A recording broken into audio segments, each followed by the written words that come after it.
The final moments before the Jeju Air crash in South Korea. A bird is stuck in the wing. We can't land. One passenger on board the ill-fated Jeju Air Flight 7C 2216 sent out in a panicked text just before 9 a.m. on Sunday morning. Should I write my final words? Minutes later, the Boeing 737-800 carrying 181 people veered off the runway and burst into flames, resulting in South Korea's deadliest aviation disaster.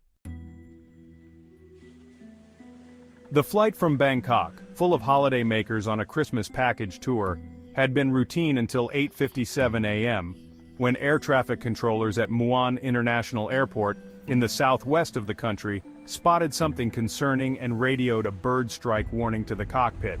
Seconds later, the pilots declared "Mayday, Mayday, Mayday." A man fishing on a nearby beach witnessed the aircraft's final moments. He reported seeing a flock of birds collide with the plane's right side engine, followed by 2 or 3 loud bangs and then flames.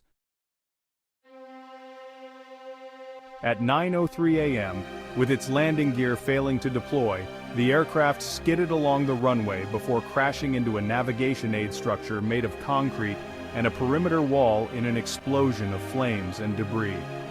The official cause of the accident has yet to be determined. Within 13 minutes, authorities had declared a Level 3 emergency, mobilizing 80 firefighters, 32 fire engines and rescue teams from across the region. For 43 agonizing minutes, firefighters battled the inferno before the flames were contained at 9:46 a.m. In the terminal, families who had gathered for joyful reunions watched in horror as news footage showed their loved one's aircraft swallowed by flames. Among them was Suthani, waiting to collect her daughter, 22-year-old Sirathan Cha-wei. The young Thai woman, known as May to her family, had won a scholarship to study airline business management and dreamed of becoming a flight attendant. This was only her second visit to see her mother, who had lived in South Korea for a decade. Her uncle, Thirafat Cha-wei, recalled how she had been the pride of their family in northern Thailand's Chiang Rai province. There were only 3 months left before she graduated, he said, adding the family had been discussing attending her upcoming graduation ceremony in Bangkok. At 12:55 p.m., South Korea's acting president, Choi Sang-mok, arrived at the airport where he was immediately surrounded by desperate families demanding answers. "Tell us the situation in real time," they pleaded. "Think of the families first." Choi could only bow his head in response, promising that no effort would be spared in supporting the bereaved.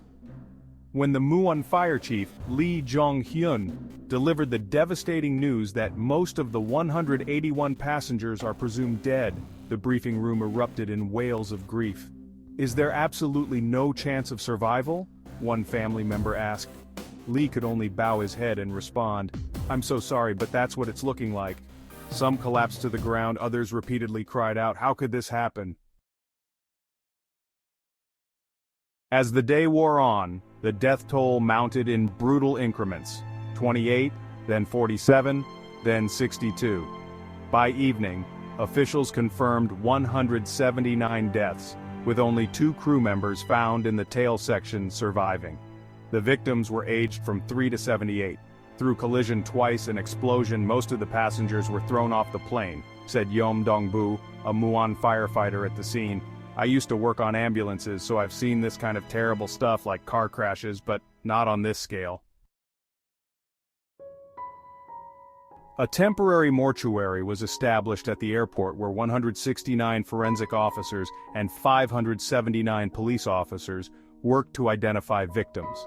Military personnel joined the grim task of searching the wreckage, much of which was burnt beyond recognition.